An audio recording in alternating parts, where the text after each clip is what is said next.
Dans les rangs des acteurs politiques, plusieurs ont choisi de faire allégeance à Paul Kagame, trahissant la nation, foulant même aux pieds les efforts du chef de l'État pour la pacification de l'Est de la RDC. Il menace non seulement de renverser le pouvoir de Kinshasa, mais facilite aussi les processus visant la balkanisation de la RDC. Mais à Kinshasa, plusieurs organisations haussent le ton et pensent qu'il faut punir ces genres d'hommes. Et pour en parler, Jonathan Kalumba est notre invité. Bonjour et bienvenue. Bonjour, je suis. Alors, vous êtes président du Présidium de la, je vais dire, membre du Présidium de la relève. Tout à fait. Nouveau concept, la relève. Qu'est-ce que les Congolais doivent retenir de vous?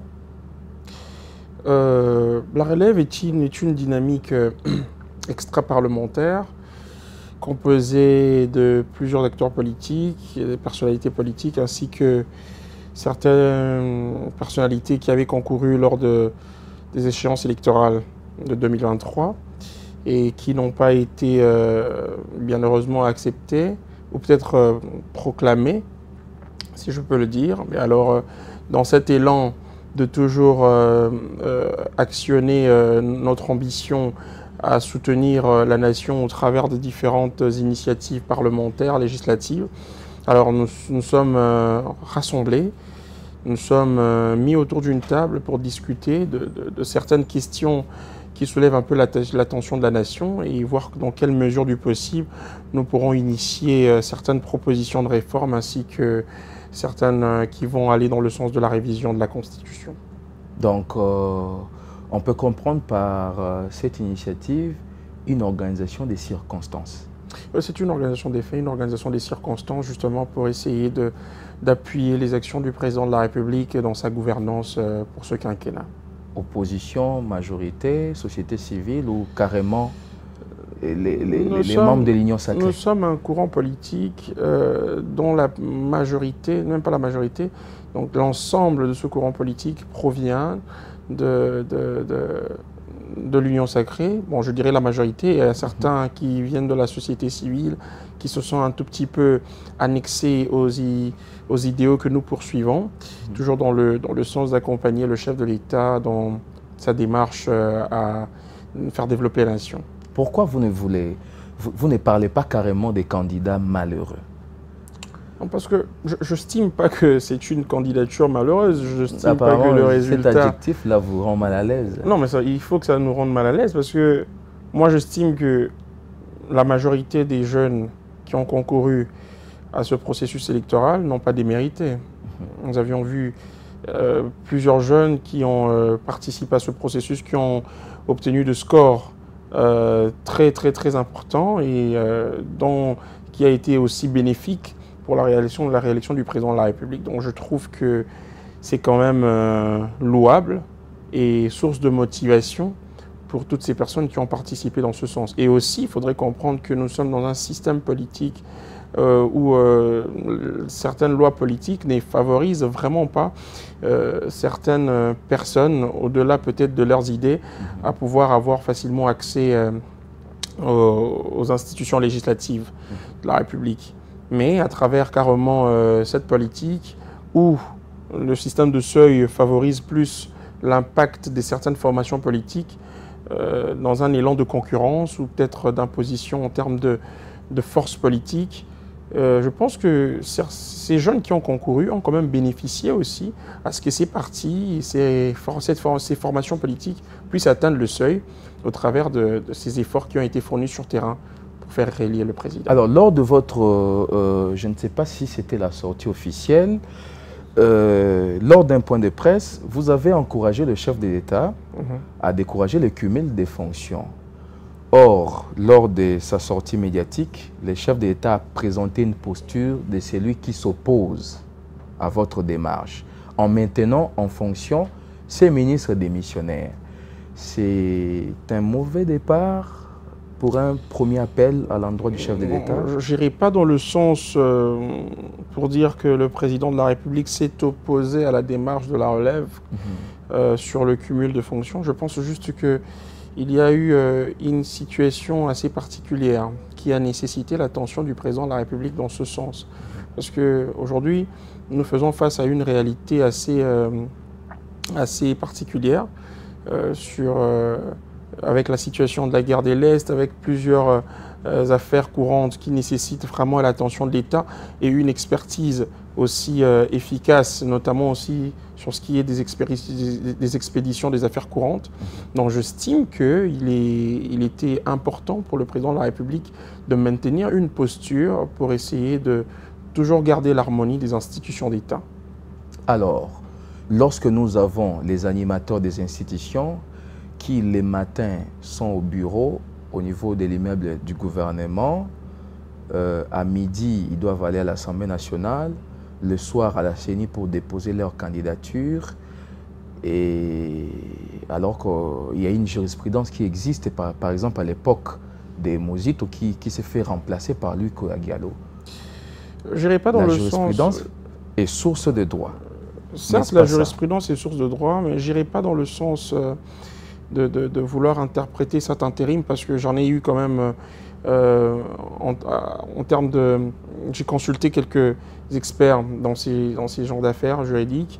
Donc cette jurisprudence est un tout petit peu inconstitutionnelle. Ça a un tout petit peu dérangé la Constitution de la République.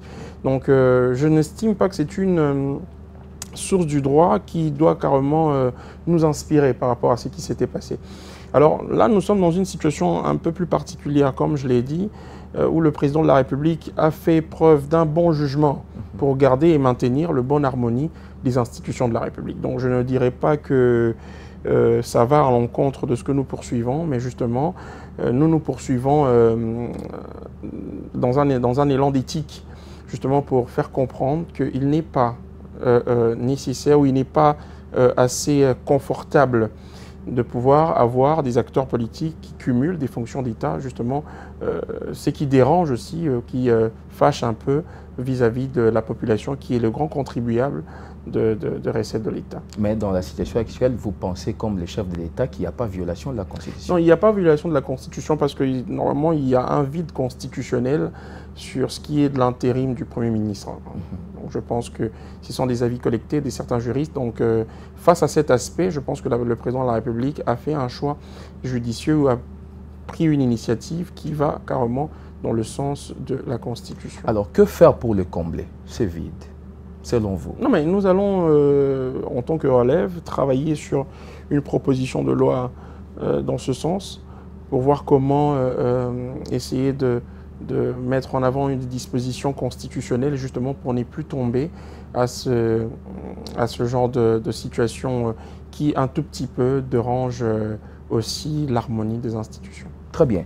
Alors, vous avez parlé des 11 réformes pour réviser la Constitution.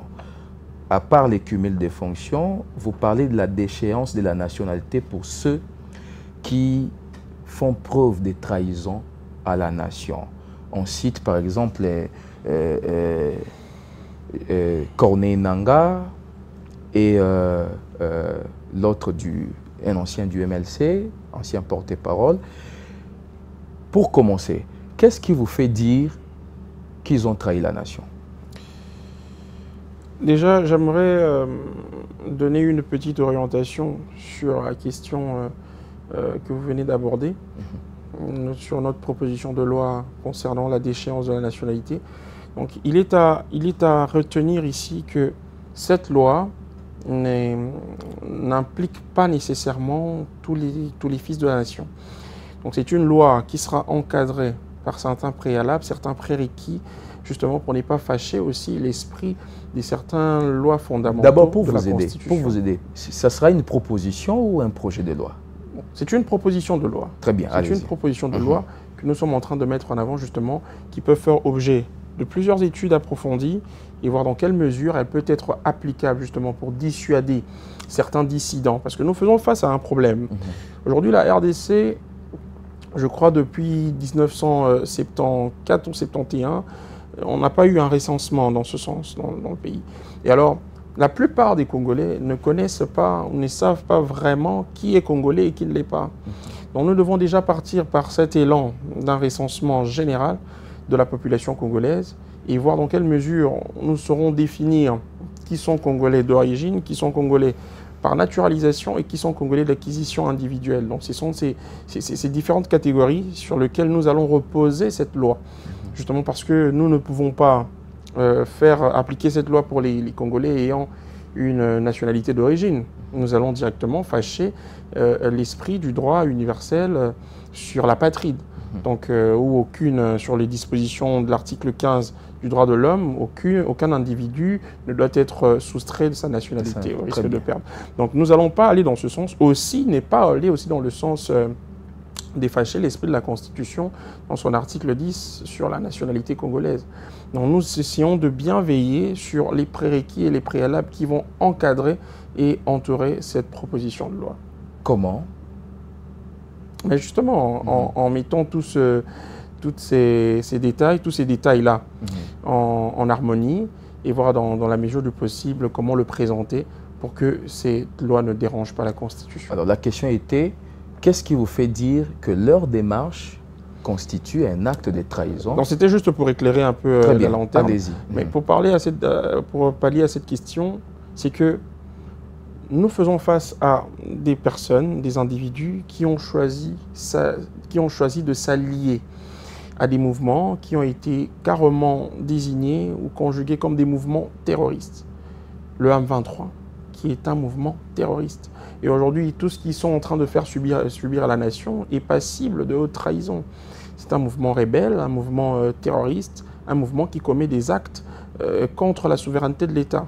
Et quand nous voyons des individus qui s'aventurent ou qui, pour des besoins d'ambition personnelle, d'ambition politique, s'allier à des tels mouvements, prendre les armes contre la République, justement pour essayer de déranger ou vouloir, comment je peux dire, saboter le pouvoir, ce sont des personnes qui travaillent contre la nation. Et c'est là est passible de haute trahison. Donc je pense que pour ces genres de personnes, la meilleure mesure punitive qui serait assez acceptable serait justement l'application de la peine de mort. Alors que la RDC n'a pas encore souscrit à cette disposition. Non, non. Nous sommes un pays rétentionniste. Je ne sais pas si vous le savez. Parce que la RDC n'a pas encore voté sur la ratification justement de la proposition de l'ONU sur le moratoire universel qui inclut plusieurs pays, notamment sur ce moratoire, pour essayer le moratoire sur la peine de mort. Donc la RDC n'a jamais voté dans ce sens. Là, c'est toujours abstenu justement pour ne pas tomber dans cette situation qui pourrait nous empêcher à appliquer cette décision ou cette mesure punitive qui peut dissuader ces dissidents qui s'hasardent ou s'amusent à être récidivistes des actes de terrorisme ou de trahison contre la nation. Alors maintenant, qui sont ces Congolais qui seront concernés par la mesure concernant la déchéance de la nationalité? Je pense qu'en partant de la logique de la crédibilité, là, on a évoqué les cas des Congolais. Là, on a évoqué les cas des Congolais de nationalité d'origine. Alors, maintenant, nous parlons des personnes qui seront peut-être directement touchées par cette mesure, comme nous avions observé, parce qu'il y a des cas sur lesquels nous pouvons reposer nos exemples, comme plusieurs pays de l'Union européenne qui ont eu à mettre d'application cette loi pour certains individus qui ont la nationalité, mais par naturalisation, peut-être par acquisition individuelle. Donc ce sont des personnes qui d'origine ne sont pas vraiment congolais d'origine, mais qui ont acquis la nationalité par des mesures de naturalisation ou d'acquisition individuelle. Alors, je pense que ces personnes ont déjà un avantage d'avoir un pays dont ils tirent une nationalité par défaut, alors dont la nationalité congolaise est peut-être d'acquisition par la naturalisation. Alors ces personnes peuvent justement, pour des mesures de sécurité nationale, faire objet d'application de cette loi à partir du moment où ils commettent des actes allant dans le sens du terrorisme et de la haute trahison. Très bien. Alors, puisqu'il s'agit des propositions de loi, c'est qu'il faut commencer par passer, disons, il faut passer par un élu. Bientôt s'ouvre la session ordinaire de mars. Quand est-ce que vos initiatives seront sur la table du futur président de l'Assemblée nationale? Nous sommes en train de travailler sur cette démarche, justement sur le 11 propositions et de réforme et de révision constitutionnelle. Nous n'avons pas encore totalement encadré toutes ces dispositions. Alors nous travaillons dans ce sens aussi, trouver les élus qui pourront nous aider à porter haut et fort toutes ces démarches constitutionnelles. Alors que la rébellion avance, mais nous le faisons. Plus Goma maintenant, c'est vers Ouvira. Nous le faisons le plus rapidement possible. Raison pour laquelle d'ailleurs, pour certaines mesures qui sont déjà d'urgence, nous faisons l'effort d'en parler pour déjà inciter les esprits éveillés, les esprits qui peuvent directement prendre conscience de ces enjeux, à essayer d'y réfléchir ensemble pour voir dans quelle mesure le rendre d'application. Alors, comment répondez-vous à ceux qui pensent que les deux Congolais qui se sont révoltés font de l'opposition armée? Je parle par exemple des Ensemble pour la République, dont le porte-parole a pensé que c'était une opposition armée, et non une rébellion. Je ne parlerai pas dans ce sens. Pour le cas déjà de Jean-Jacques Mamba, nous ne le considérons pas comme un Congolais, c'est quelqu'un qui a travaillé sous imposture au niveau de la République. Donc c'est un Belge, quelqu'un qui est belge, qui est allé faire sa déclaration en Belgique et qui a travaillé sous imposture à des fonctions d'État en République démocratique du Congo. Donc je pense que déjà les renseignements congolais doivent s'y pencher pour voir dans quelle mesure M. Mamba sera poursuivable dans ce sens. Pour M. Corneille Nangaa, je pense que c'est quelqu'un qui a pris des mesures draconiennes contre la République, qui a franchi la ligne rouge contre les intérêts de la République. Et je pense que pour ces genres d'individus, le message est clair. Hein. Et la nation aussi doit se positionner de manière ferme à ces genres de prise de position, justement pour dissuader plusieurs autres personnalités politiques à s'allier dans ce sens. Donc il ne s'agit pas d'une opposition armée? Non, je ne crois pas. Est-ce que le problème ne commence pas au niveau interne, puisqu'on parlerait d'un régime qui ne fait que frustrer les Congolais, raison pour laquelle ils sont maintenant dans la brousse? C'est son opinion. C'est son opinion. Je pense que son opinion n'est pas nécessairement les opinions de tout le monde. Nous sommes des personnes... Aujourd'hui, nous travaillons. Certes, nous avons concouru lors du processus électoral, mais nous n'avons pas justement atteint nos objectifs. Mais cela ne nous poussera pas à prendre les armes contre la République. Nous voulons travailler un peu plus sur ce sens nationaliste, sur ce sens de patriotisme élevé, où chaque fils et fille du pays doit d'abord regarder vers les intérêts de la République. Et à chaque fois avoir des tels récidivistes, des telles personnalités qui, à chaque fois que leurs ambitions ne sont pas assouvies, s'y pencher ou se pencher dans la logique d'aller en rébellion contre la République, je pense que c'est une situation qu'il faut décourager et fortement décourager à travers des mesures punitives qui sont très dissuadantes. Très bien. Alors, j'aimerais qu'on s'ouvre un tout petit peu. Parmi les réformes, au-delà de la déchéance de la nationalité, que pensez-vous initier comme réforme en vue de réviser la Constitution, puisque vous avez parlé de 11 réformes? Je ne citerai pas tout. C'est un travail qui est encore à l'interne, qui n'a pas encore été dévoilé. Okay. Mais parmi certains, nous avions aussi des mesures sur la nomination, des réformes sur la révision constitutionnelle, sur la nomination, le mode de désignation et de nomination des gouverneurs par le président de la République. Donc je pense que ce sont des mesures aujourd'hui qui doivent être abordées pour essayer de voir comment créer une très bonne harmonie des institutions de la République. Comme vous allez voir aujourd'hui, il y a beaucoup de problèmes dans les institutions provinciales, notamment avec les différentes qu'il y a entre les assemblées provinciaux et puis le gouvernorat. Toutes ces incompréhensions sur 26, vous allez remarquer, provinces, nous avions eu plus de 24 qui ont eu à avoir ce genre de problème et des déchéances de gouverneurs. Donc je pense que c'est une situation aujourd'hui qu'il faut taire, et la seule mesure constitutionnelle applicable à cette situation, je pense que ça partira dans le lent de la nomination par le président de la République de gouverneurs. Alors, avec vos initiatives, vous savez très bien que la loi n'a pourtant pas un effet rétroactif. Est-ce que lorsqu'elles seront réformes, bien sûr, elles seront adoptées. Les faits qui sont commis par ces deux, disons, par ces deux révolutionnaires vont aussi les concerner? Jusque-là, à partir du moment où la loi n'a pas encore été mise d'application, elle sera mise d'application. Elle sera, si ces personnes se retrouvent toujours dans la même situation pendant que la loi sera mise d'application, ça les concernera. Et je pense que nous nous empressons pour que ces genres de situations ne se répètent plus. Raison pour laquelle nous, la Relève, nous évoquons ce sujet et nous soulevons le débat pour voir dans quelle mesure elle peut faire objet d'études et aussi de vote parlementaire. Très bien. Monsieur Jonathan, nous sommes arrivés à la fin de l'émission, mais avant, on parlait de l'infiltration de l'armée, des institutions du pays, sans pour autant citer nommément les gens. Mais maintenant, il y a Nanga, il y a Mamba qui sont des visages bien connus, qui renforcent les camps de l'ennemi. Alors, avec cette situation, quelle est la chance que vous accordez à la paix dans l'Est de notre pays? Je pense que le président de la République ne ménage aucun effort pour essayer de trouver des solutions permanentes pour cette guerre à l'Est.